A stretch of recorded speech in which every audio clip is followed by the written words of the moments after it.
अभी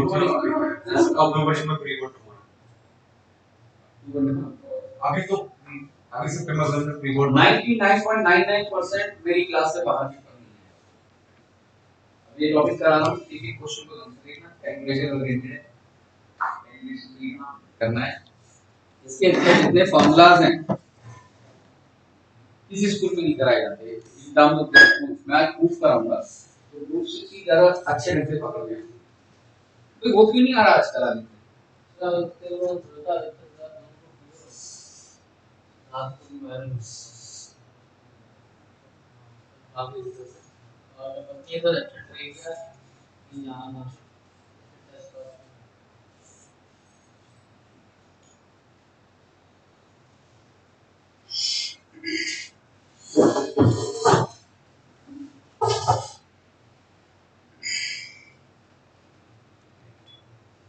So, good evening to all of you, beta.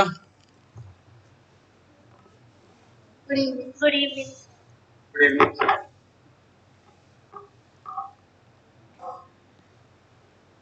So, as I told you earlier that we should start a new topic now, area related to circle. Right? तो इस topic को आज हम start करने जा रहे हैं. Then we are left with the probability. Most probably, both the chapters should be over by the end of this month. Maybe before that also. Right? So, without wasting time, better to start the topic now.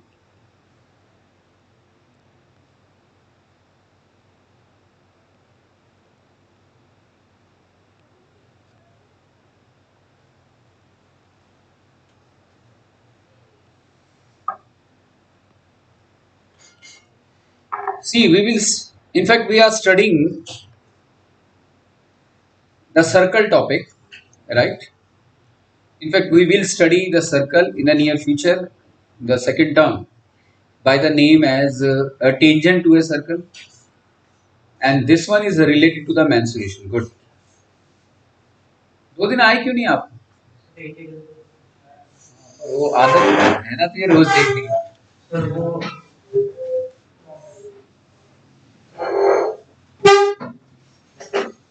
So let's consider a circle.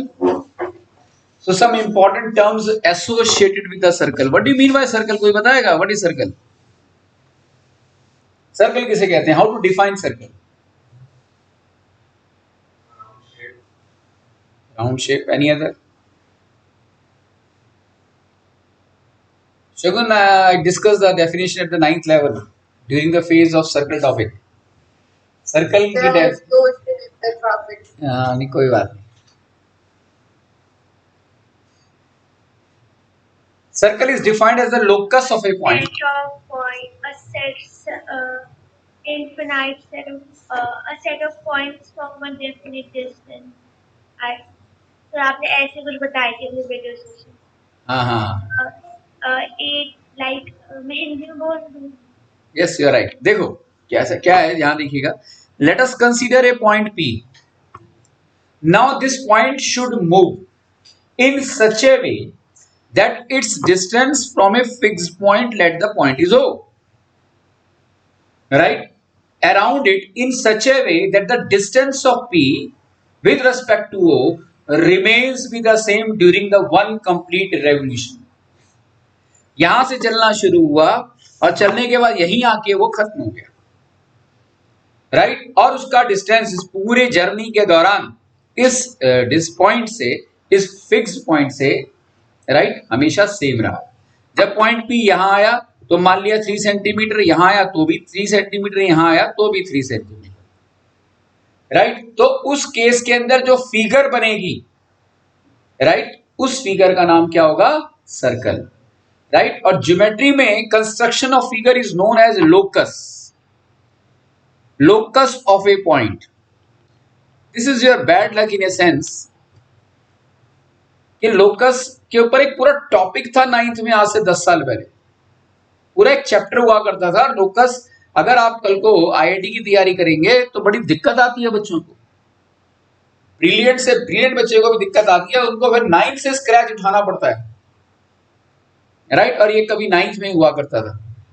फिलहाल मैं आपको ये बताना चाहूंगा, locus of a point is the designing, is basically the the figure obtained according to the given condition, एक given condition के अनुसार जो फिगर बने उसे हम लोकस कहते हैं। And locus of a point can also be regarded as the motion of a point, motion of a point creating a figure according to a given condition. क्या ये बात समझ आ गई?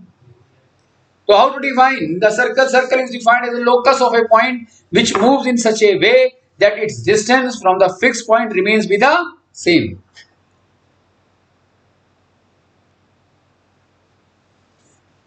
Right? Fixed point is known as the center. Fixed point को हम center कहते हैं. Right? And the distance. Siddharth आ गए? आवाज आ रही है? तेरी तबीयत कैसी है? सर अभी किसी ढीली है। ठीक बेटा, मान लिया पॉइंट पी यहां है, तो मैंने अभी सर्कल के बारे में बताया था कि circle is defined as the movement of a point in such a way that its distance from the fixed point remains be the same. The fixed point is known as the centre of the circle and the distance between the fixed point and the point on the circle itself is basically known as radius. Radius of the circle is the line that joins the center, right, to the point on the circle, known as radius, right? Chord is defined as a line that is formed by the joining of two distinct points on the circle. ध्यान से सुनना, आज की class बड़ी conceptual class है और बेहद important session मैं यहां ले रहा हूं, फ्यूचर में बहुत काम आएगा आपके, राइट? इसलिए बिल्कुल माइंडफुली आपने यहां बैठना है। मान लिया कि ये ए है, ये बी है, तो this A B is regarded to be chord. इसे हम क्या कहेंगे? कॉर्ड। और कॉर्ड क्या है? Chord is defined as a line segment that is formed by the joining of two distinct point, अलग अलग point, right, on the circle, known as a chord. Next, the line that cuts the circle, the line that cuts the circle, right, at two distinct point is known as secant.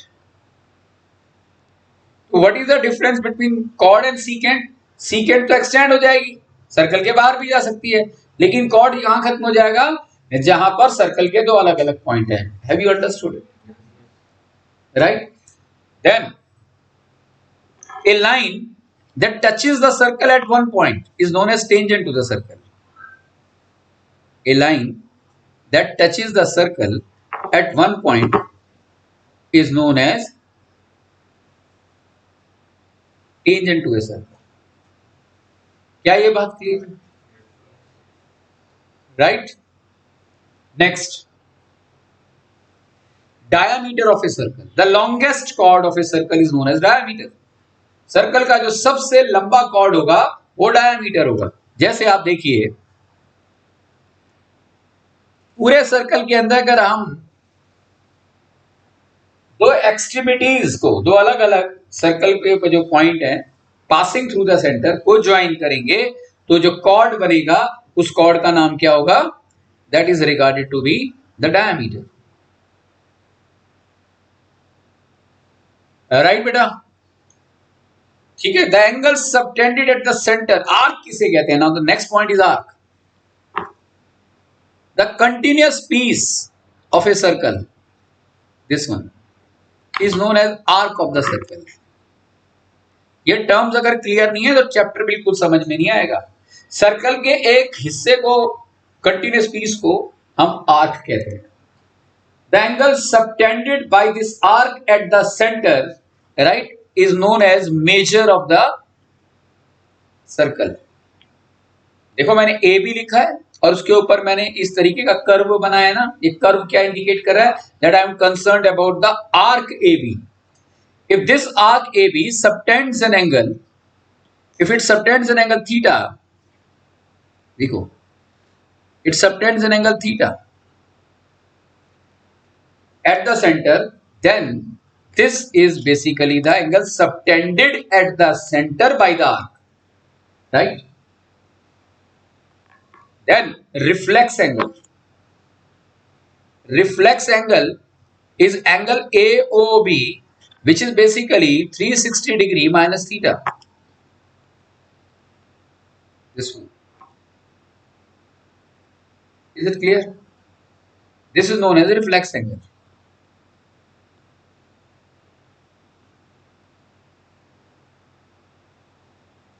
कोई doubt यहाँ तक?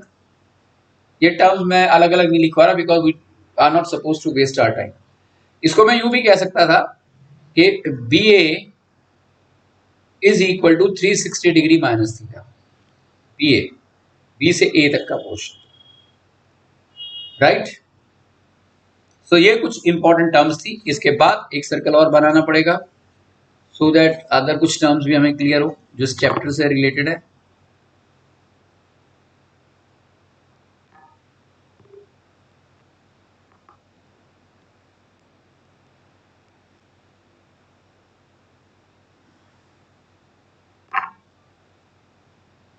Obviously, this is known as called the region of the circle.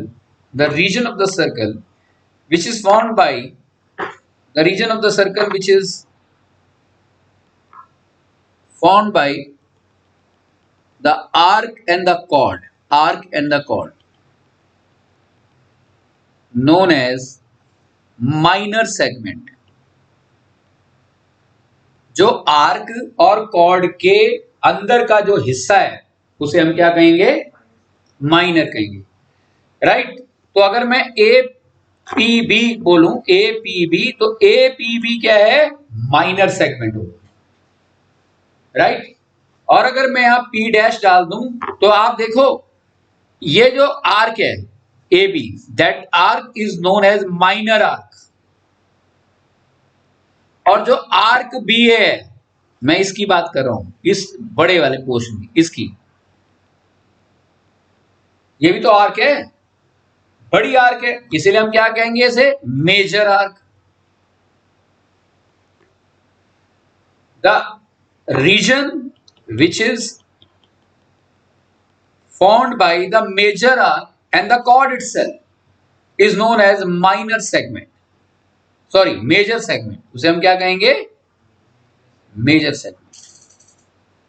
Right? Every circle comprises of minor followed by major. Her circle के अंदर अगर हम cord लेंगे तो cord हमेशा सर्कल को दो हिस्सों में बांटेगा. एक होगा माइनर सेगमेंट और दूसरा होगा मेजर सेगमेंट. और इन दोनों सेगमेंट्स को हम कहते हैं alternate segments, right.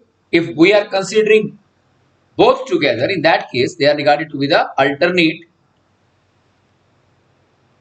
segment of a circle, alternate segments of the circle. Major followed by minor. क्या ये बात क्लियर है?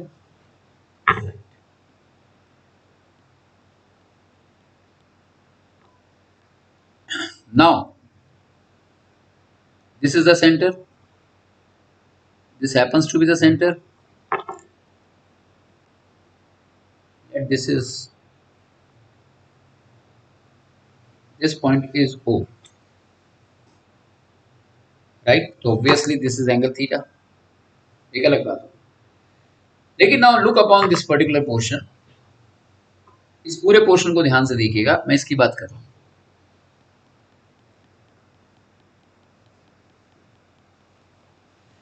Isn't this is the region of the circle bounded by the arc and the pair of radii.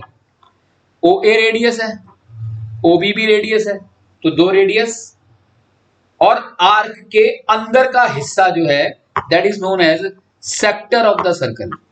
उसे हम क्या कहेंगे? Sector of the circle.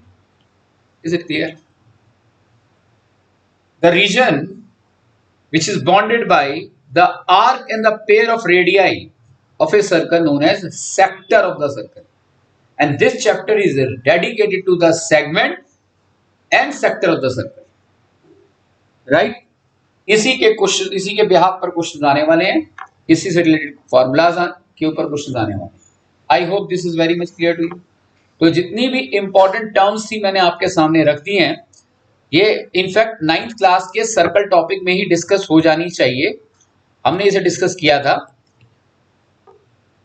और इसका रिपीटिशन भी ऑब्वियसली जरूरी है क्योंकि हम टॉपिक ही बहुत इंपॉर्टेंट कर रहे हैं. तो हमारे टॉपिक की शुरुआत हुई है आज सम इंपॉर्टेंट टर्म्स है, important terms associated with circle,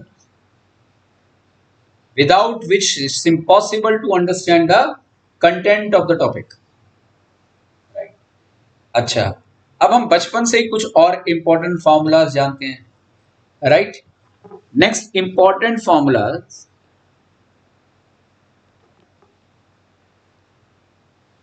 related to circle.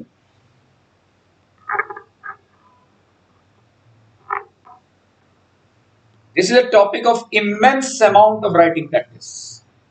Brilliant से brilliant भी जिसे हम कहते हैं, इस टॉपिक में is born to or she is born to make mistake in this topic along with the surface area and volume, जो आपका सेकंड टर्म है, क्योंकि पूरा कैलकुलेशन ओरिएंटेड टॉपिक है. ये बात मैं आपको इसलिए बता रहा हूं कि अभी से आगाह हो जाओ कि सारे क्वेश्चंस का होता क्या है, बच्चे कहां गड़बड़ करते हैं कि मैंने कॉन्सेप्ट बता दिया but I am not supposed to do the calculation. वो क्या करेंगे, कॉन्सेप्ट को लिख लिया, कैलकुलेशन के हिस्से को करते ही नहीं है प्रैक्टिस. अरे मैं कैलकुलेशन का हिस्सा नहीं करूंगा, मुझे थोड़ा ना कोई बोर्ड का पेपर देना है, आपने तो देना है. अगर मैं कैलकुलेशन करूंगा तो frequency of taking more questions वो तो एलिमिनेट हो जाएगा. सिलेबस भी तो हमें कवर करना है. तो मेरा मकसद है आपको लॉजिक क्लियर करना, और आपका मकसद है अपने 6, 7, 8, 9 के टूल्स को यूज करके कैलकुलेशन को फाइनली निकालकर अप टू 2 डेसिमल प्लेसेस तक आंसर निकालना. राइट? जो ऐसा करेगा उसका बोर्ड के अंदर 99% आंसर सही होगा. जो ऐसा नहीं करेगा उसकी प्रोबेबिलिटी 50% होगी आंसर सही देने की, चाहे बेशक टॉपिक ढंग से आता हो.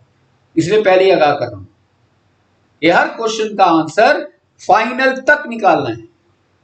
आगे चलूं.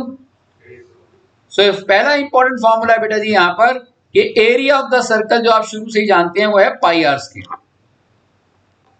Great. Perimeter of the circle, यानी कि हम concern about the circumference of the circle. Perimeter मतलब ये पूरी की पूरी लेंथ. मान लिया मेरे हाथ में एक वायर है, फ्लेक्सिबल वायर है, उसकी लेंथ जो है लगभग 10 सेंटीमीटर है, 30 सेंटीमीटर है फॉर एग्जांपल, 30 सेंटीमीटर. अब मैं उसे मोड़कर यूं जोड़ देता हूं तो सर्कल के रूप में दिखाई देगी या नहीं देगी? तो क्या उसकी लेंथ में कोई चेंज आ जाएगा? लेंथ तो वही रहेगी ना. लेकिन जैसे ही मैंने इसे किया यूं, तो अब ये 2 पाई आर इक्वल टू 30 हो गया है. सर्कमफ्रेंस का फार्मूला क्या है? 2 पाई आर. 7th क्लास में पढ़ा था हमने सर्कल के अंदर formula. 2 pi r is equal to 2 pi r is the perimeter. Perimeter is what? Perimeter is basically the actual length along the boundary of any figure regarding to be the circumference. तो circumference का formula ये भी आप जानते हैं, यही होता है. अच्छा, सेमी सर्कल का एरिया क्या होगा? आधा सर्कल. आधा सर्कल कौन सा सर्कल होता है? The region of the circle which is formed by the by what? Which is formed by the diameter, right? And arc. कौन सी arc? Semicircular arc. The region of the circle which is bounded by the semicircular arc and the diameter known as semicircle. Right? इसकी बात कर रहा हूं. अगर मैं इसे जोड़ दूं यहां, this particular portion, the region which is bounded by the diameter, right, and the semicircular arc. Great. I hope ये क्लियर हो गया आपको. ठीक है. तो सेमी सर्कल का जो एरिया होता है वो हाफ पाई आर. मैं बिल्कुल स्क्रैच से ले रहा हूं, ऐसा लेके चल रहा हूं कि जैसे जिंदगी में पहली बार आप सुन रहे हो सर्कल नाम की कोई चीज भी होती है. राइट? कोई डाउट बेटा?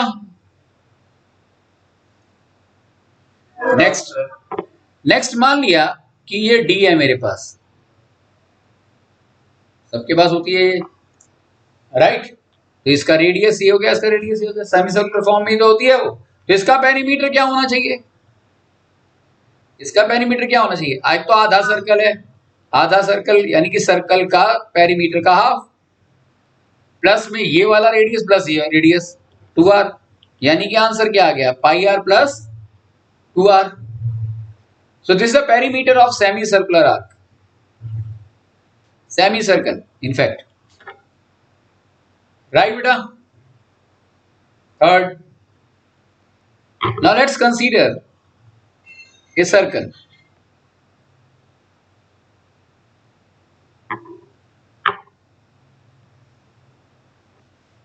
Let there is an existence of another circle within it.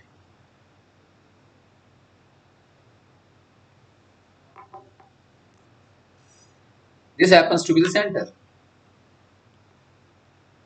So this is the, मान लिया ये सर्कुलर बोल्ट है जो गाड़ी वगैरह में लगता है, मशीनरीज में लगता है, तो ये उसकी थिकनेस हो गई ना, एंड थिकनेस इज व्हाट, ये इसका रेडियस है स्मॉल आर, ये इसका कैपिटल आर रेडियस है.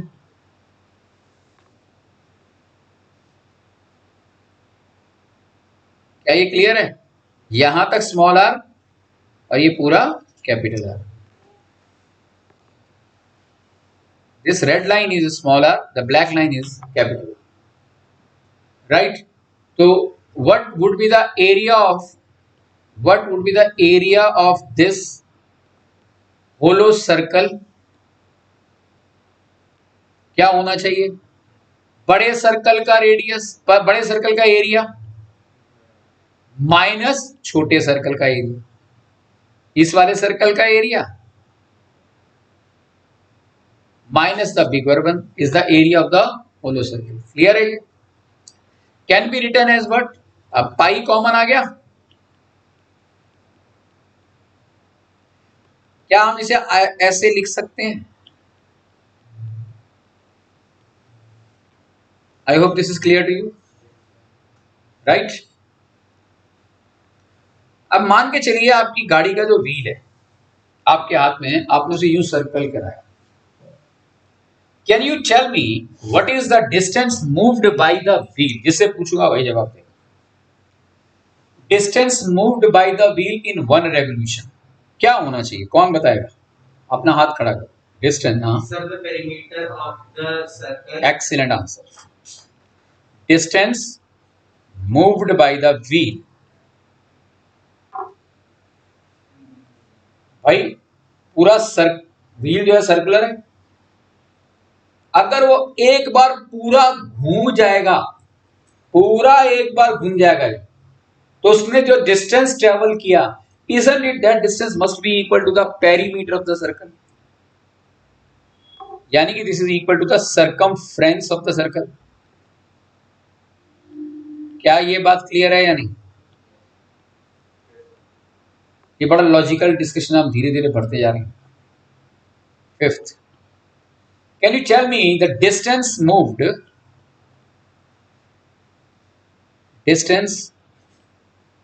by the wheel?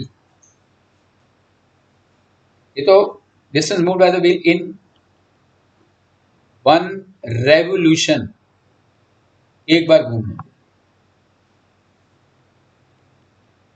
right? in 1 minute, 1 dash का मतलब है अब एक पहिया 60 सेकेंड्स तक चलता रहा, राइट? तो उसने कुछ तो डिस्टेंस ट्रेवल किया. तो वो जो डिस्टेंस ट्रेवल किया वो कैसे निकालेंगे?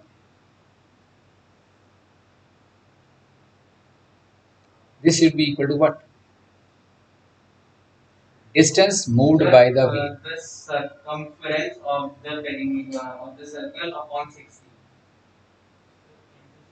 चलो इसे भी बाद में देखते हैं, पहले एक चीज देखते हैं. डिस्टेंस, कोई भी distance, any distance travelled by the wheel किसके इक्वल होना चाहिए? The circumference of the 2 pi r into number of revolutions. Excellent answer, very good show. Distance traveled by the wheel, कोई भी डिस्टेंस कितना भी, we are not concern about the amount of that. हम logically ये देखना चाहते हैं कि अगर एक व्हील कोई रास्ता तय करता है तो उस रास्ते को हम कैसे निकालेंगे? Number of rotation into its circumference is equal to the distance travelled in 1 revolution. तो 50 में क्या होगा? Distance travelled in 50 revolution, 50 into कर देंगे ना circumference, So any distance traveled by it has to be equal with what? Number of rotation into circumference. Right or not?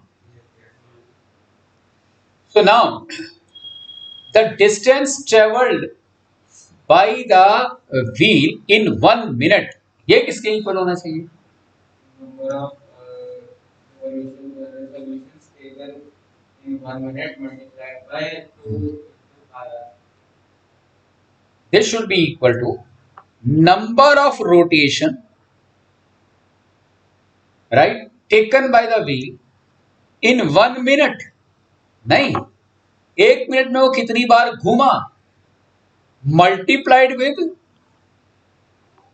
its circumference, isn't it? Is equal to this. In fact, is equal to this.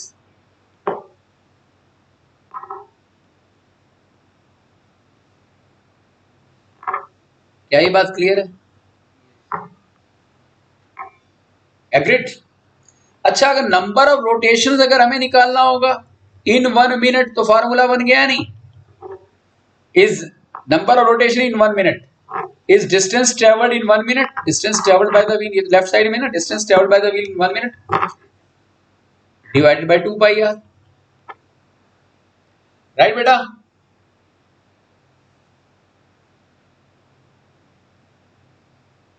Excuse me, sir. हाँ बेटा, sir एक बार आप वो area of the hollow circle वाला formula दिखाओ।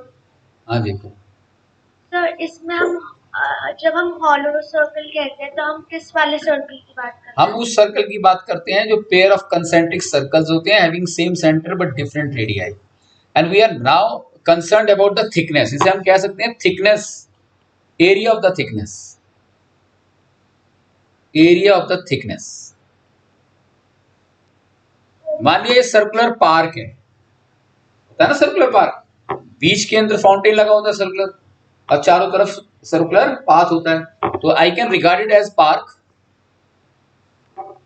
और ये उसका पाथ हो गया,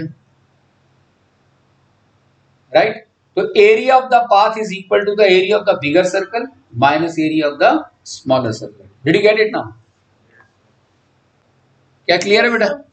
यस सर, वो आपने हॉलो सर्कल लिखा था तो मैं थोड़ी कंफ्यूज हूँ. कोई बात नहीं, वो होलो इसलिए बोला था क्योंकि होलो सिलेंडर के अंदर भी पेयर ऑफ सिलेंडर्स होते हैं with different radii having the same axis. हम इसे कई बार होलो भी बोलते हैं, राइट? क्लियर? तो ये हमने 5वां फार्मूला किया. अब हम छठे फार्मूले की तरफ जा रहे हैं. छठा जो है वो कुछ ऐसा हो सकता है कि भाई एक सर्कल है,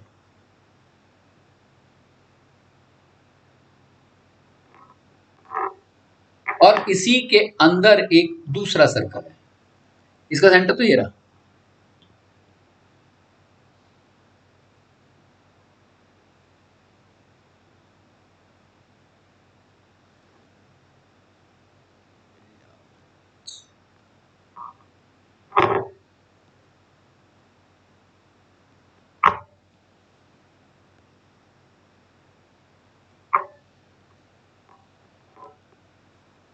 राइट? अब इसके अंदर इसका सेंटर तो ये रहा.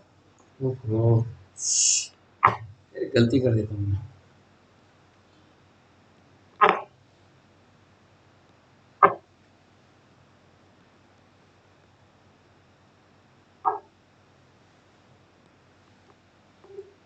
This happens to be its centre, right?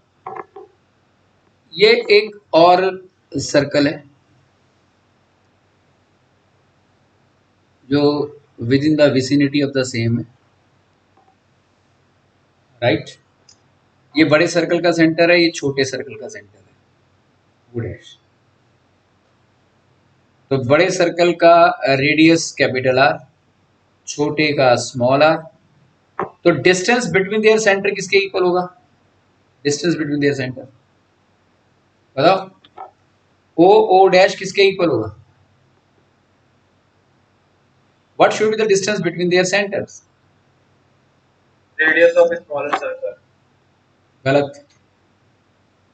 The capital R capital R minus small r. Excellent, capital R minus small. अरे भाई ये पूरा का पूरा 5 सेंटीमीटर है, ये 3 सेंटीमीटर है, तो ये बचा हुआ हिस्सा क्या हो गया 2 सेंटीमीटर. तो when the pair of circles are available in such a way that one circle touches the interior part of the another one, then the distance between the center is evaluated by r minus r, right? ये तो condition ये होगी. Condition B,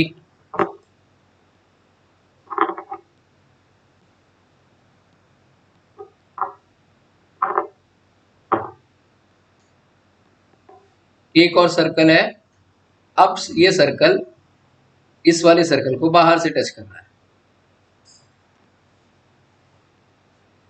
तो अब इनके बीच में distance किसके equal होगा?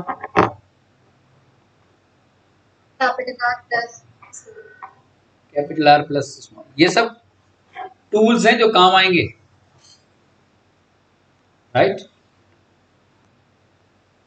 You must have studied one of the most important theorem at the ninth level, which is also being used in many questions. In fact, some of the important questions. If the two circle intersect at two distinct points, ध्यान से सुनना जो मैं बोल रहा हूँ. If two circle intersect at two distinct points, then the line joining their center acts as a perpendicular bisector of the common chord. This is very important statement. You must have came across at the ninth level. देखो, पर आप में से कहीं तो circle पढ़ा ही नहीं. 9th class के सेकंड टर्म में 90% क्लासेस सारे अटेंड करोगे तो उसके अंदर कुछ ऐसे टॉपिक्स हैं जो आपको ऑलमोस्ट सारे ही अटेंड करने हैं. ठीक है, देखो इसे. If two circle intersect at two distinct point, if two circle intersect at two distinct point,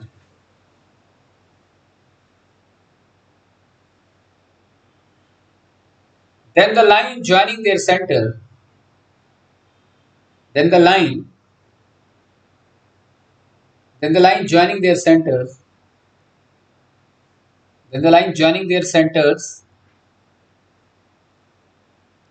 is the perpendicular bisector of the common chord.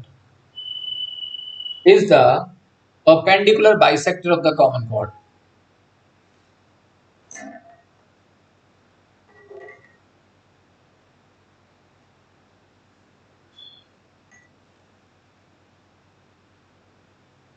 Prove it.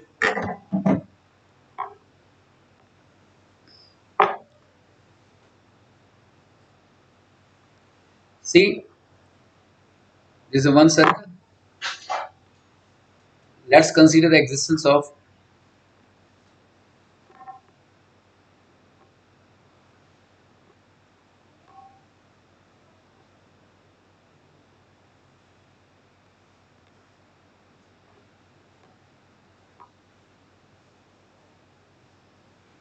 another circle.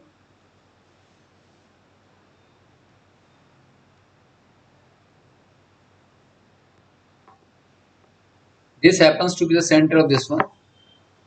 This one is the center of this one. Isn't it? This line is acting as a common chord. ये जो line है black circle का भी cord है, red का भी cord है, right? नहीं, इसको अगर मैं ब्लू कलर से बना दूं, that means this particular portion is the chord not only for the bigger one but also for the smaller one. तो कॉमन कॉर्ड कह सकते हैं इसे. तो what the statement was, if two circle intersect at two distinct point, यानी ये देखो दो सर्कल आपस में टकरा गए अलग अलग पॉइंट्स के ऊपर, right? Then the line joining their centre, यानी कि O dash acts as a perpendicular bisector. It acts as a perpendicular bisector of the common chord. यानी कि ये जो लाइन ओ डैश है ये इस कॉमन कॉर्ड को दो इक्वल पार्ट्स में ही डिवाइड नहीं करेगी बल्कि 90 डिग्री का एंगल भी बनाएगी. यानी कि ओ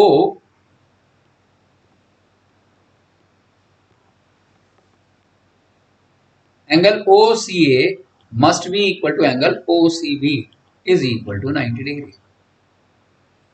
that was one of the most important and specific statement, जो 9th के लिए भी बहुत इंपॉर्टेंट है और टेंजेंट टू सर्कल में भी काम आने वाली है और यहाँ भी 1-2 क्वेश्चंस के अंदर काम आएंगे. So can you any one of you suggest the proof behind it? So may I? हाँ शगुन बताओ. So first, we will do construction. We will join OA, OB, O dash A and O dash B. Then बिल्कुल सही कहा. we will prove triangle OA, O dash and triangle OB, O dash congruent by SSS congruency. आप From इसे that, join कर, right. हाँ बेटा, कौन कौन सा पहले बताओ, कौन कौन से ट्राइंगल को? the OA, O dash and OB, O dash. Triangle AOO dash should be congruent with triangle BOO dash. Yes, they are congruent. This side is equal to this side, right? ये वाला जो radius है ये किसके equal है? Radii of the same circle. This one is equal to this one.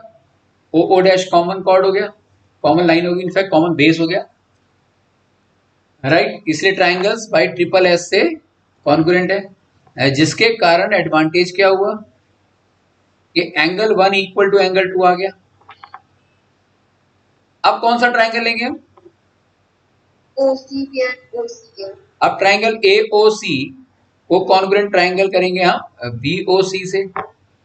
OA equal to OB, angle 1 equal to angle 2, OC common, तो SAS congruency से ये भी कॉन्ग्रुएंट हो गए. और अगर ये कॉन्ग्रुएंट हो गए तो AC is equal to BC by CPCT, right, by CPCT. और angle 3 is equal to angle 4, but angle 3 plus angle 4 happens to be 180 degree linear pair. तो ट्वाइस ऑफ एंगल 3 4 की जगह भी लिख सकता हूं मैं, या ट्वाइस ऑफ एंगल 4 3 की जगह भी 4 4 लिख सकता हूं. And hence that makes 3 equal to 4 equal to 90 degree. Clear हो गया, right. So this was an important concept जो आपको पता होना चाहिए. आगे चलूं, कुछ पूछना है यहां तक? दिव्यांशु क्लियर है? यस सर, क्लियर है. Siddharth?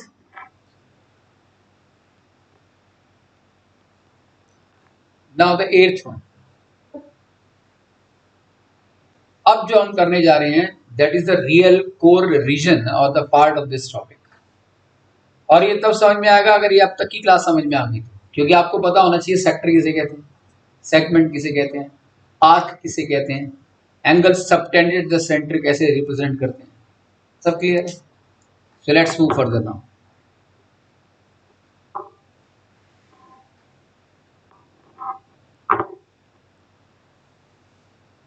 So just see here, the angle subtended at the center, जिसको मैं ये भी कहता हूं ना, right, angle AOB is equal to theta. वो बनता तो आर्क AB सही है, इस आर्क से तो बनेगा.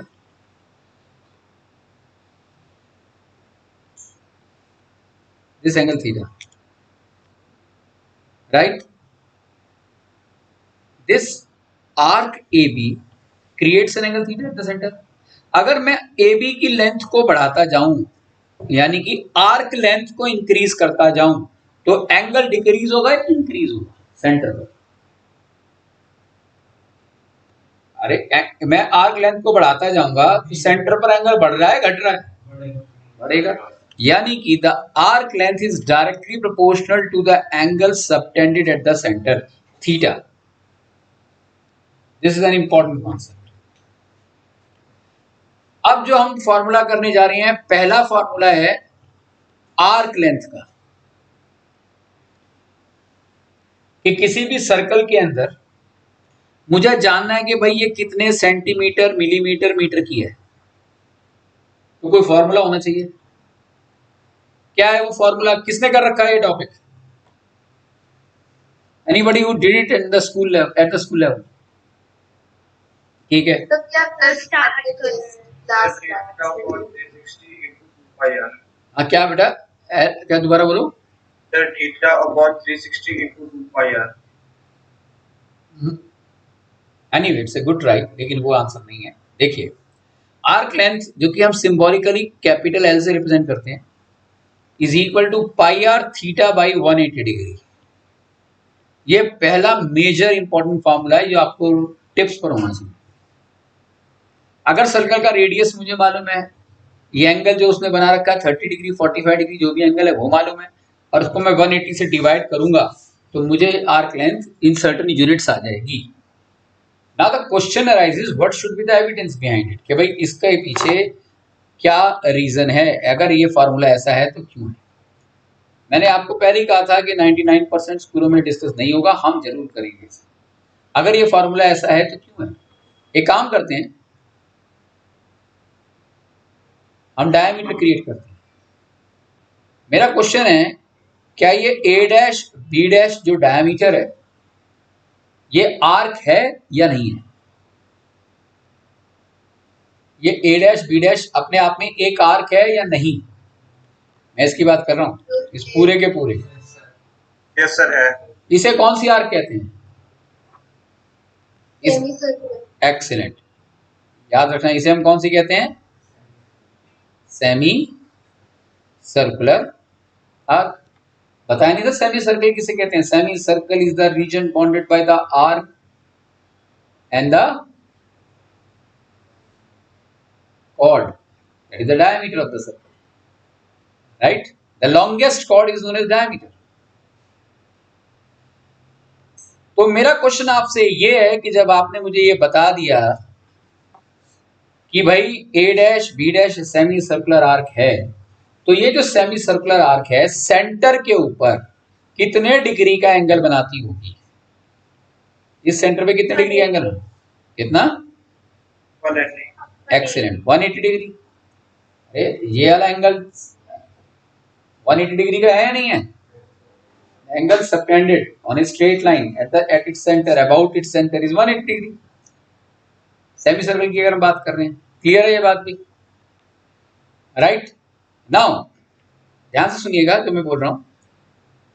When an arc A B subtends 180 degree, right, angle at the center, then its length, इस AB की लेंथ किसके इक्वल होनी चाहिए, इस आर्क की लेंथ कितनी किसके इक्वल होनी चाहिए, कौन बताए। When this A dash B dash subtends an angle of 180 degree at the center, so what would be the length of this particular arc? 2 pi r upon 2. Pi r, 2 pi r upon 2। अरे semi इसकी जो length होगी वो semi perimeter of the circle हो गया नहीं। अरे आधे सर्कल की लेंथ हो गई या नहीं, पूरे सर्कल की 2 pi r, आधे की 2 pi r by 2। तो 2 pi r by 2 लिखने की बजाय मैं pi r लिख दूं,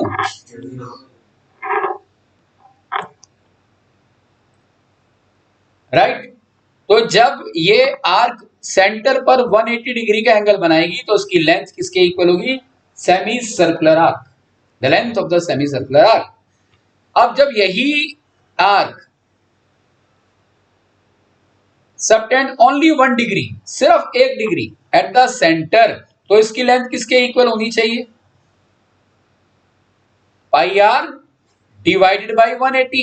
ये 180 नीचे आ गया नहीं, 180 डिग्री जब एंगल है तो पाई आर, 1 डिग्री है तो 1 डिग्री के केस में क्या होगा, पाई डिवाइड बाई 180, राइट और नॉट। क्या ये बात क्लियर है। मुझे नहीं समझ आ रहा है। जब ये वाली जो आर्क है सेंटर पे 180 डिग्री का एंगल बनाएगी,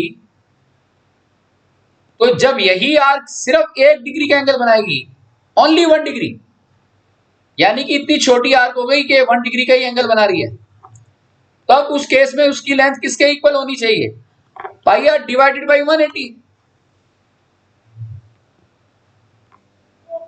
वही 180 डिग्री पर आर्क लेंथ है ये, तो 1 डिग्री पर कितनी होगी, 180 नीचे नहीं आ जाएगा, राइट? तो 1 डिग्री पे आर्क लेंथ इतनी होगी तो 180 पे कितनी होगी, इंटू 180 करूंगा तो वही पाई आर आ गया या नहीं आ गया? 1 डिग्री पे पाई आर बाई 180, तो 180 पर 1 डिग्री को हटाकर 180 लिख दिया, तो pi R by 180 into 180 is pi R. Got it और नॉट? Yes, sir. अब यही आर्क ए बी कोई भी एंगल थीटा बनाएगी, कोई भी एंगल थीटा, थीटा 30 भी हो सकता है, 40 भी हो सकता है, 50 भी हो सकता है, एट द सेंटर, तो इसकी लेंथ किसके इक्वल होनी चाहिए? बताओ किसके इक्वल होनी चाहिए? IR upon IR upon 180 degree to into theta. Excellent. अरे जब 1 डिग्री पर आर्क लेंथ इतनी है तो 30 डिग्री पर कितनी होगी? पाई आर डिवाइडेड बाई 180 इंटू 30। और कोई भी एंगल थीटा पर कितनी होनी चाहिए? पाई आर बाई 180 इंटू थीटा।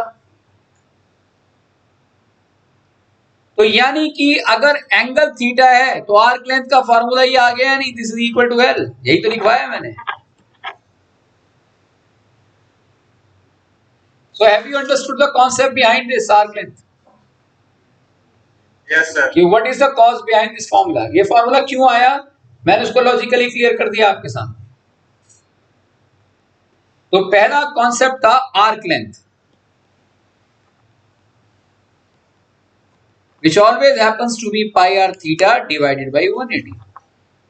अब हम 9th पर जा रहे हैं।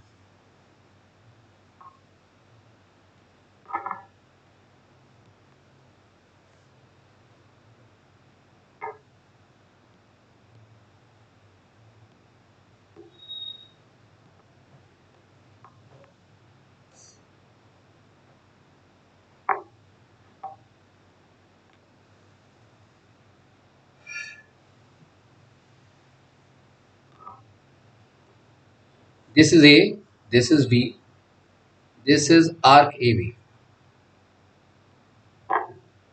this is its center, circle का सेंटर, ये रेडियस R, ये भी रेडियस R। इस रीजन को हम क्या कहते हैं? अभी बताया था मैंने। व्हाट यार, इस रीजन को, पूरे रीजन को माइनर आर्क है। माइनर आर्क तो सिर्फ इतना है। This region is known as what? Sector. Sector of the circle. मैंने कहा था ना, दिमाग खोल के बैठो। सेक्टर क्या है? Sector is the region of the circle bonded by the arc and pair of radius. तो रेडियस और आर्क के बीच का जो स्पेस है वो सेक्टर कहलाता है। और ये जो सेक्टर है,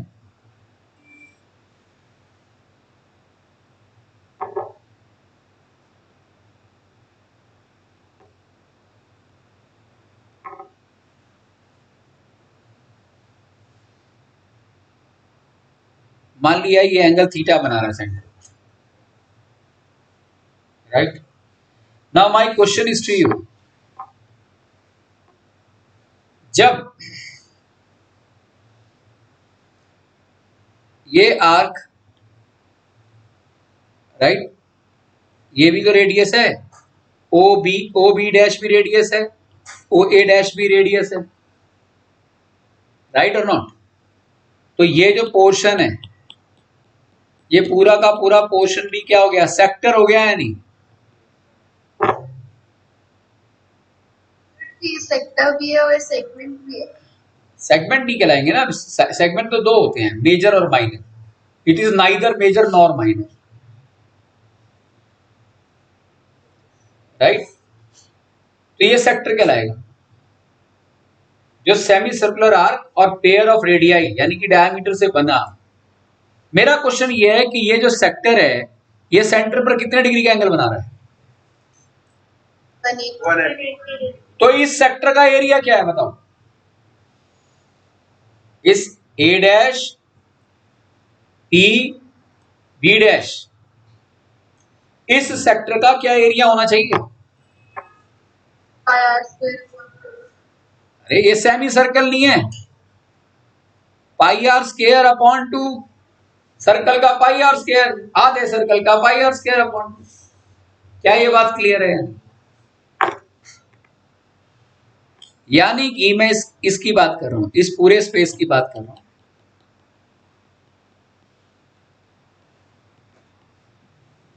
जब ये 180 डिग्री का एंगल बनाएगा, 180 का, तो इस सेक्टर का जो एरिया होगा वो कितना होगा? सर्कल के एरिया का आधा, राइट और नॉट? तो कहने का मतलब है व्हेन, अब मैं आपको बताने जा रहा हूं area of the sector. Area of the sector का फॉर्मूला होता है pi are square theta upon 360 degree.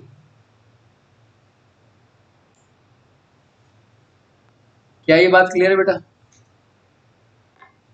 Yes, sir. ध्यान से देखिए, when an arc, right, A B subtends, अब मान लिया ये ए बी यहां तक चला गया, ये ए है ये बी है। When arcs A B subtends 180 degree angle at its centre, और at the centre, in fact at the centre of the circle, then its area, इसका एरिया क्या होगा? Pi are square by 2, right और not? The area happens to be pi are square by 2। कोई doubt यहां तक? तो when the same arc subtends angle 1 degree at the centre, तो area क्या हो गया? पाई आर स्क्वायर बाई 2, ये 180 नीचे आ गया, नहीं जैसे पिछले केस में आया था। इसी तरीके से when an arc subtends an angle, any angle theta, कोई भी एंगल थीटा, वो थीटा कुछ भी हो सकता है, एट इट्स सेंटर, तो एरिया कितना हो गया सेक्टर का? यानी कि एरिया ऑफ द सेक्टर का फॉर्मूला आ गया। अगर एंगल मालूम है, आर्क ने सेंटर पर क्या एंगल बनाया ये अगर मालूम है, तो एरिया ऑफ द सेक्टर का फॉर्मूला है pi are square theta by.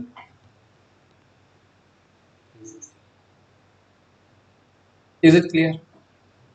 Yes, sir. Clear. अब इसी फॉर्मूले से को मैं कन्वर्ट कर रहा हूं in terms of arc length. See area of the sector, ये जो फॉर्मूला है, कैसे मैं ऐसे लिख सकता हूं? Pi are theta by 180 degree into R by 2। इसी को क्या मैं ऐसे लिख सकता हूं? Yes, sir. ये देख लो, क्या इसमें कोई फर्क है दोनों में? ये मैंने ऐसा करके क्या कर दिया, ये किसका फॉर्मूला है? Arc length. Very good, multiplied with arc. तो यानी कि area of the sector can also be represented in terms of the product of the arc length to half of the radius. Got it? Right Yes, बेटा? sir. Yes.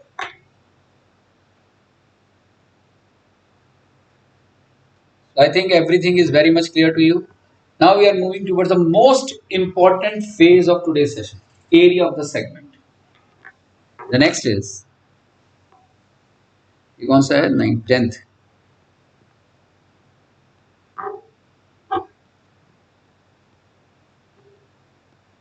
Area of the segment, कौन सा? Minor segment.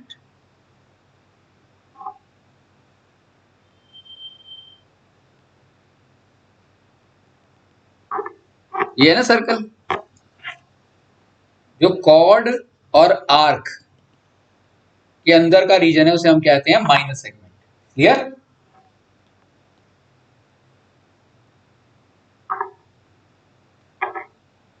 अब इसका area हमें निकालना है, तो obviously we need circle.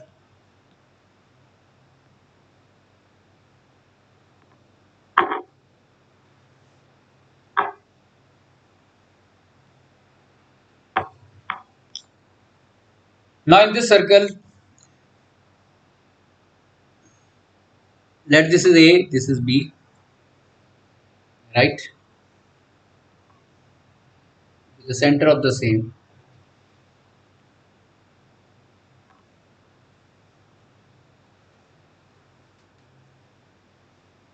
ये अभी तक क्या बना है? अभी तक ये क्या बना? Sector. सेक्टर। सेक्टर है ना ये।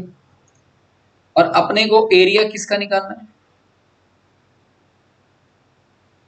We are concerned about the area of this portion.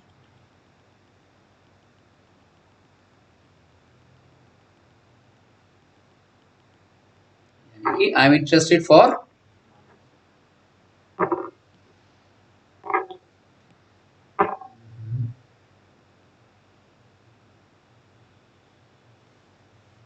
Minus, गड़बड़ हो जाती है पूरी। क्या करेंगे जरा इसको आप जरा ध्यान से देखें। इसे मैं एक नाम दे देता हूँ यहाँ सी।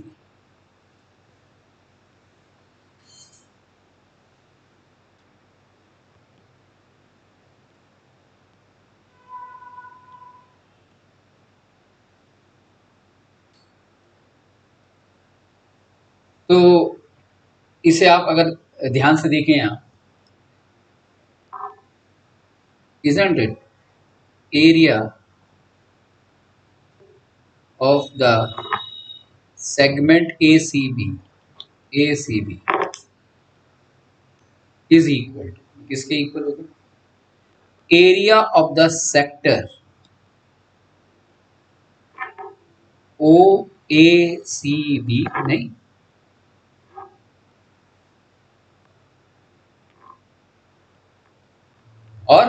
और क्या होना चाहिए?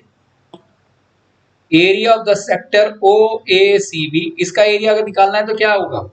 Area of the sector OACB minus area of the triangle, area of the triangle AOB, right और नॉट? Yes, sir. ठीक है। तो एरिया ऑफ द सेक्टर तो भाई हमें मालूम, अगर ये एंगल मुझे पता है, ये एंगल मान लिया थीटा है, तो सेक्टर का एरिया तो मुझे मालूम है pi are square theta, right, by 360 degree. Concern है तो सिर्फ इस ट्राइंगल का, और ट्राइंगल का एरिया हम either we evaluated with the help of the perpendicular or by using the Heron's formula. But can it be possible to use the Heron's formula in this case? All the three sides are not available in terms of length. OA, OB और AB हमें मालूम ही नहीं है, तो Heron's formula का तो concept ही खत्म हो गया।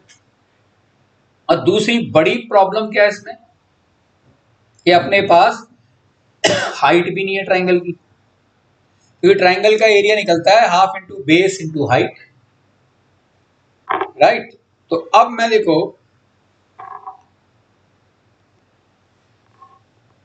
एक हाइट क्रिएट करने जा रहा हूं, ये कर दी मैंने हाइट क्रिएट। मैंने बी से एक परपेंडिकुलर कंस्ट्रक्ट कर दिया OA पर। तो जैसे ही मैंने कंस्ट्रक्शन की तो अब मेरे पास ये कहने को हो गया that half into base into height, clear?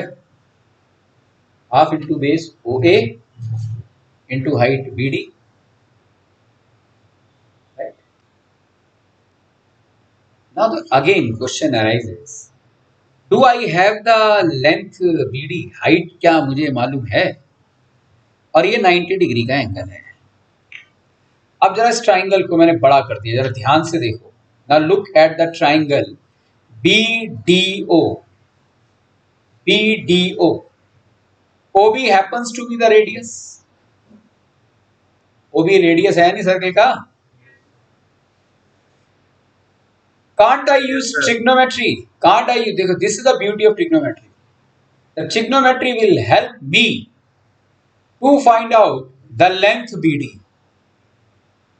Length BD कैसे लिखो? Sine theta is equal to, triangle के अंदर थीटा का है, BOD है theta, BOD, right. B angle BOD is equal to theta, जो BD से टकरा रहा है एंगल यहां पर, वो एंगल बेसिकली BOD है। अब इसके अंदर मैं साइन थीटा निकाल रहा हूं, तो साइन थीटा क्या होगा, कौन बताएगा? इन टर्म्स ऑफ ABCD बताओ। OB upon गलत। Sir, BD upon BO. अरे एंगल के सामने वाली साइड परपेंडिकुलर होती है, BD upon BD upon OB. OB, right, excellent.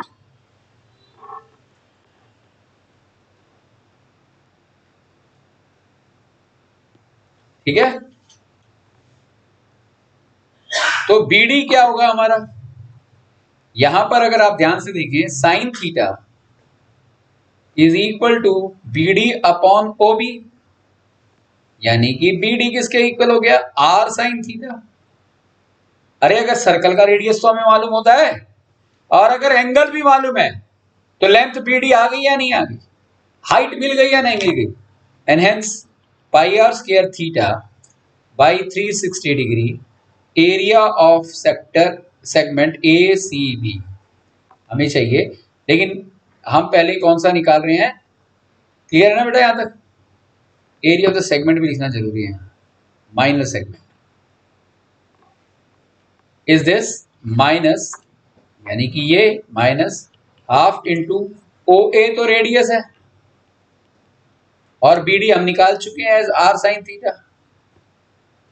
नहीं, तो फार्मूला क्या हो गया? ये pi are square theta divided by 360 degree minus half R square sine theta, right. Therefore, this is the final formula. This is the area of minor segment ACB.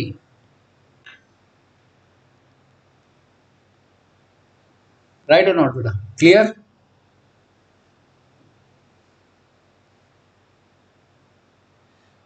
अब इसके बाद इस फॉर्मूले में भी मॉडिफिकेशन है। इस फॉर्मूले के अंदर एक और फॉर्मूला है। कहने का मतलब है the area of the same. अगर आप इसे जरा ध्यान से देखो, क्या R स्क्वायर बाई 2 कॉमन आ सकता है नहीं इसमें? R स्क्वायर बाई 2,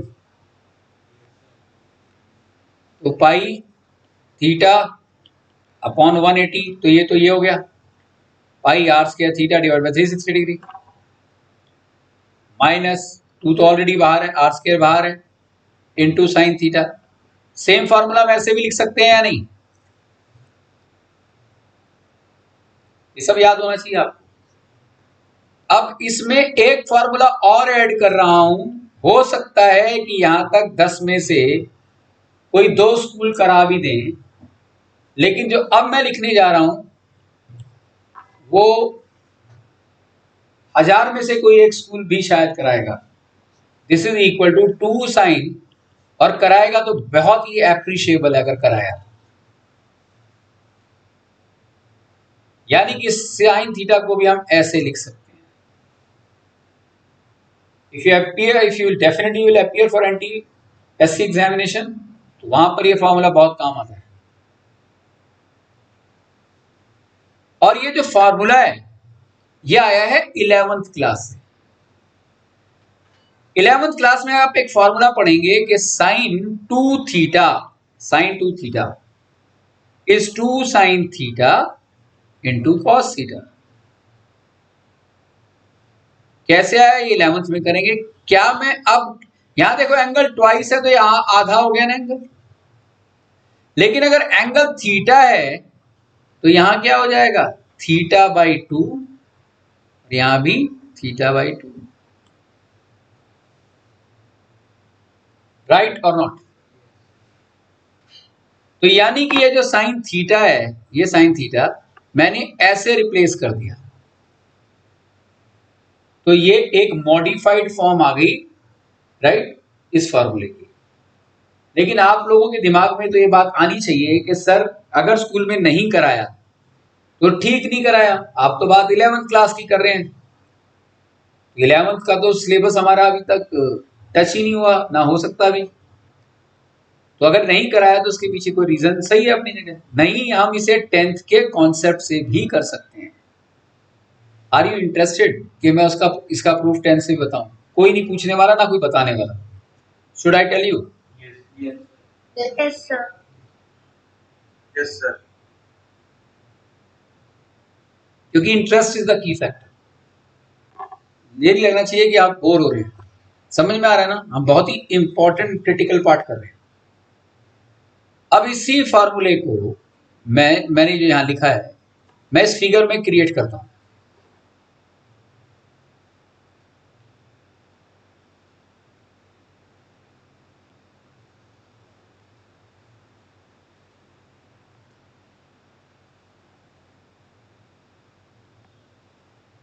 मैं यहां से एक परपेंडिकुलर ड्रॉ कर रहा हूं.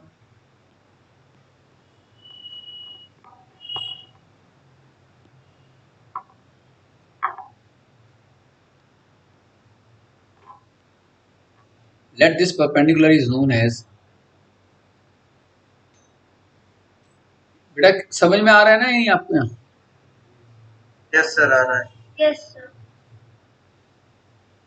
तो लिखो ड्रॉ OC.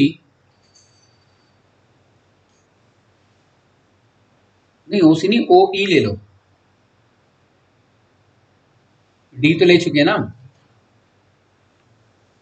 ड्रॉ OE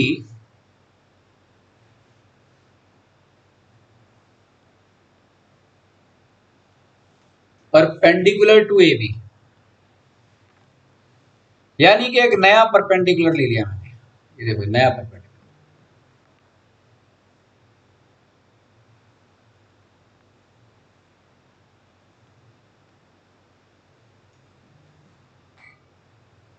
अब अगर आप ध्यान से देखें, isn't it OAB is an isosceles triangle? OAB is an isosceles triangle. OB is equal to OA. And we know that the perpendicular drawn from the vertex of an isosceles triangle not only bisects the opposite angle, but it also acts as a angle bisector of the vertical angle. यानी कि ये जो OE है ये θ/2 और इसको भी θ/2 बना रही है. यानी कि OE acts as an angle bisector of AOB. मैं लिखवाऊंगा नहीं, ये बात क्लियर है? क्या समझ आ रहा है फिगर से? बोलो बेटा. Yes, sir. Yes, sir. अब हम जरा ध्यान से देखें ट्राइंगल OEA को. देखिए ध्यान से, मैं बात कर रहा हूं ट्राइंगल OEA और इस ट्राइंगल के अंदर isn't it that AB happens to be twice of AE? भाई this OE bisects the opposite side as well, right or not? It acts as a perpendicular bisector.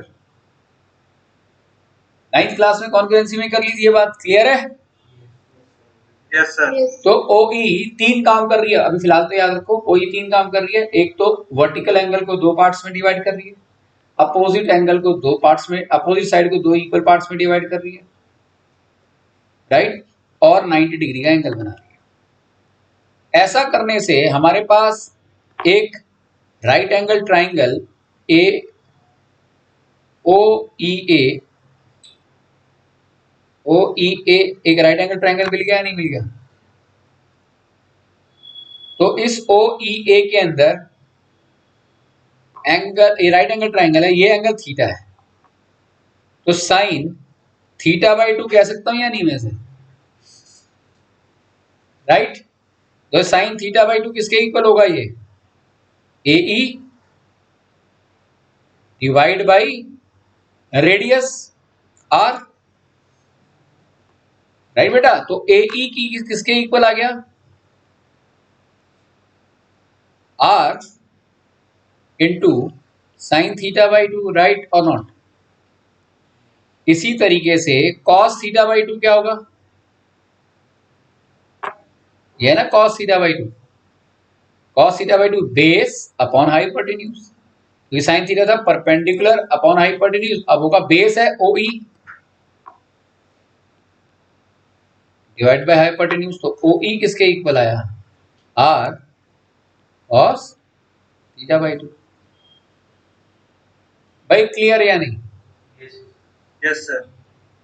तो एरिया ऑफ, अब ये जो triangle OAB है उसका area पहले हमने BD perpendicular के थ्रू निकाला था, अब हम इसका एरिया OE परपेंडिकुलर के थ्रू निकालेंगे। तो अगर मैं OE परपेंडिकुलर के थ्रू कहूं तो area of triangle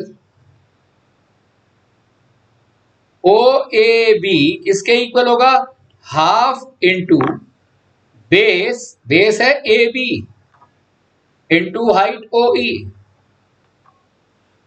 right, which in turn is equal to AB क्या है, AB is twice of AE, ये AE है ना, यहां लिख सकता हूं ना मैं, twice of R sine theta by 2,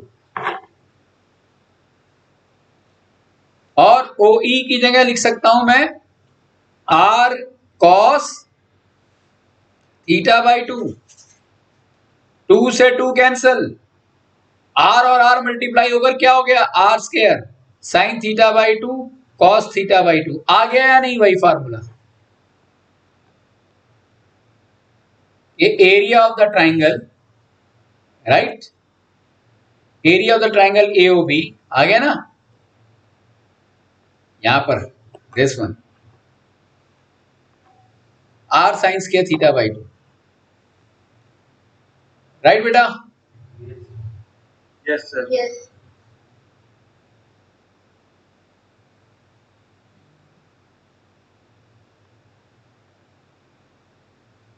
तो आई होप ये आपको क्लियर हो गया होगा। Yes, Yes, sir. sir. So in that way you can for your own practice get the area of the same triangle OAB by considering OE as a perpendicular and using the concept of trigonometry.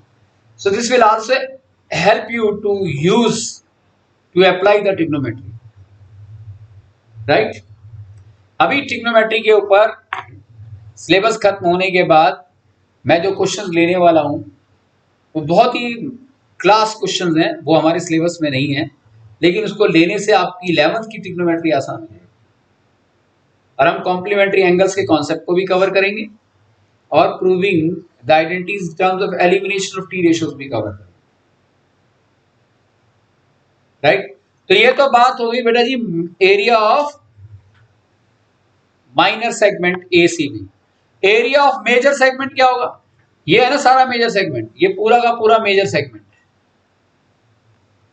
ये जो पूरा का पूरा space है ये major segment. Area of the major segment is equal to area of the circle minus area of the minor segment, खत्म, right. उसके लिए तो कोई हमें जद्दोजहद करने की जरूरत ही नहीं है। तो area of major segment, right, can be written as the formula that we are available with is pi r square, right, and is equal to what, minus area of the minor segment। तो area of the minor segment का formula आप लिख देंगे, right, क्या रहेगा वो, I square by 2 pi theta by 180 degree minus sine theta, right। So this happens to be the area of the major segment। कोई doubt बेटा यहां तक? No doubt, sir. No, sir. So in that way we are now very much clear with all important conceptual details behind this topic। Concept 90% cover हो गया है, 10% अब इसे questions करने हैं हमें, 10% ही कोई हार्डली कॉन्सेप्ट रहा है। अब हमें अबंडेंस ऑफ क्वेश्चंस करने हैं, starting with the very first one.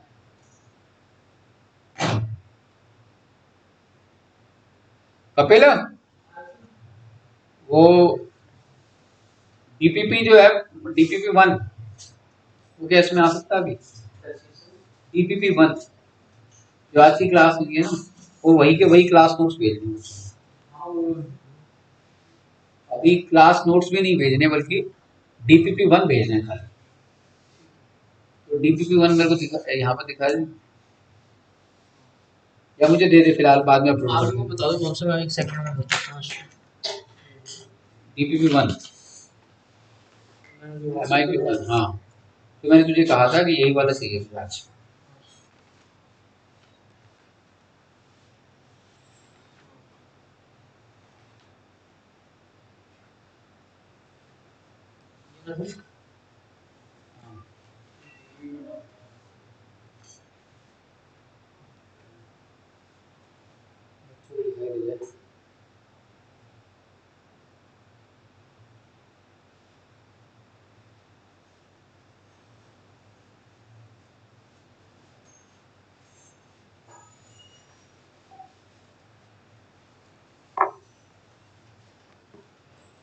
So now we are about to start MIQ or DPP-1. ये वेरी फर्स्ट क्वेश्चन वो की होमवर्क है, सेकंड क्वेश्चन वो भी होमवर्क है, थर्ड क्वेश्चन वो भी होमवर्क है, क्योंकि तीनों क्वेश्चन 7th और 8th से रिलेटेड है। Fourth question is the subject of concern. Fourth question अब हम करने जा रहे हैं। अभी आपको with in a minute sheet सामने है।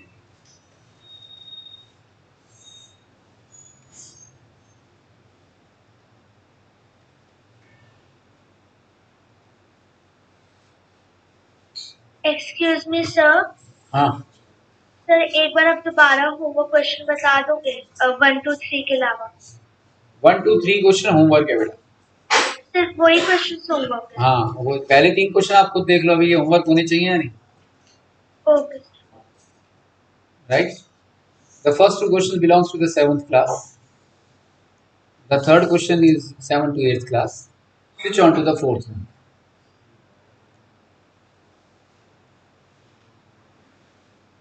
फोर्थ क्वेश्चन, आपके पास 2 मिनट का टाइम है, आंसर दो।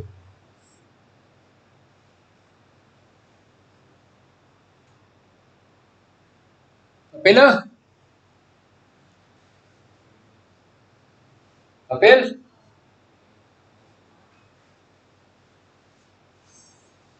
वो आ नहीं रहा सामने मेरे।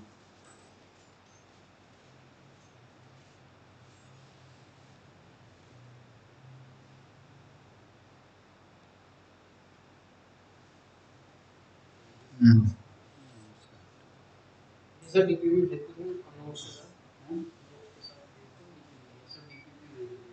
खाली डीपी भेजना, नोट बिल्कुल नहीं भेजना। नोट्स अगली क्लास में, नहीं तो वहां से आंसर का हिंट मिल जाएगा।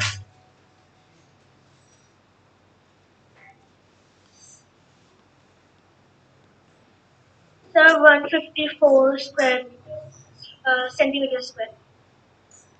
So the same. Good. A B C D, right? A steel wire when bent in the form of a sphere encloses an area.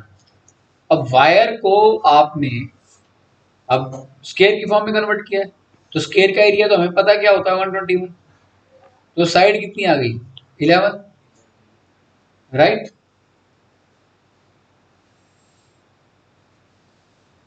तो हमारे पास 11 क्या आ गया, साइड, एक साइड ये है 11, तो ये भी 11, ये भी 11, ये भी 11, तो पेरीमीटर सर्कल का क्या आ गया 44।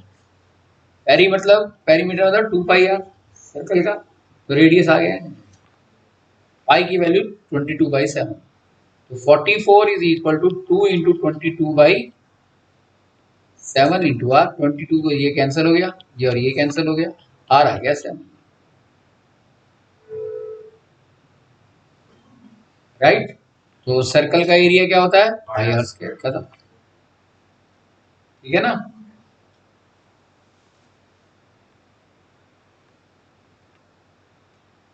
Fifth question, give me the answer of fifth now.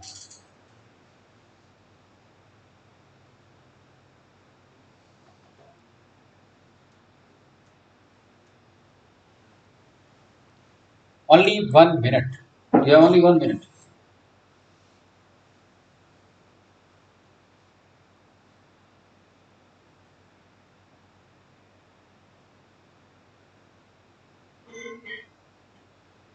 Forty-four centimeters. Huh? 44 centimeters.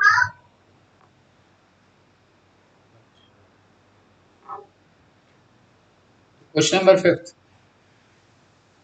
भाई 2 pi are equal to 4a होगा अगर क्वेश्चन आपने ध्यान से देखा हो तो,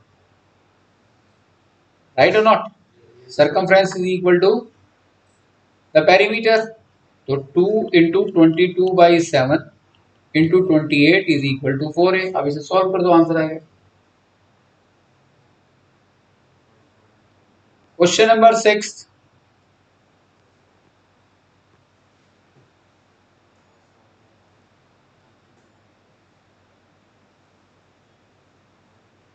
Again 1 minute.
Sir, 10010.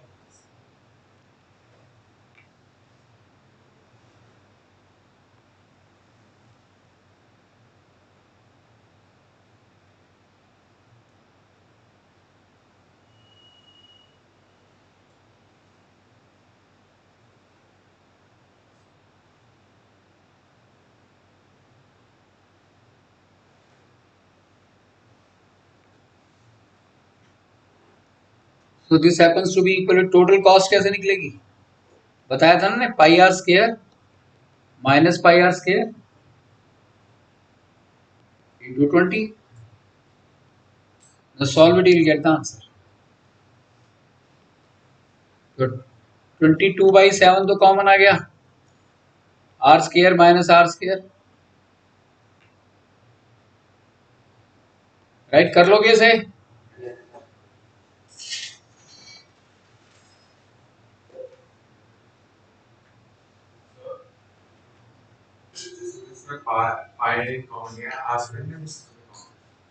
Are square बेटा उसके साथ है, कैपिटल आर है ना बेटा, ये स्मॉल आर है.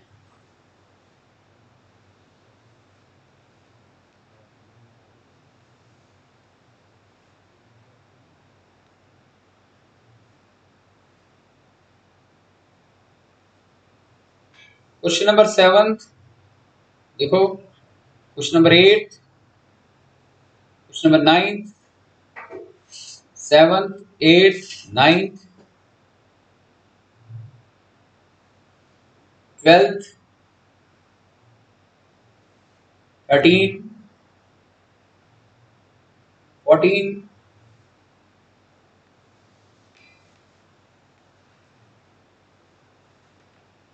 एंड 15. ये होमवर्क है, जो छोड़ाए हैं उन्हें मन हो तो करना, अदरवाइज उसे करने की जरूरत नहीं है. सबसे इंपॉर्टेंट है आज के फॉर्मूलाज का प्रूव घर पे प्रैक्टिस करना, और बाकी के जो क्वेश्चन हैं वो नेक्स्ट क्लास के अंदर हम कवर करेंगे. That's it for today, meeting the next class. Good night to all of you. कल हम आगे प्रोसीड करेंगे. Thank you. Most welcome. हाँ, अभी नोट्स आपको विद इन ए मिनट मिल जाएंगे।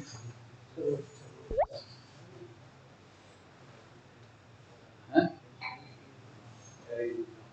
आज है नहीं?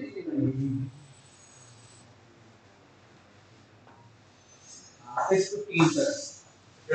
मॉडिफिकेशन करना है। हाँ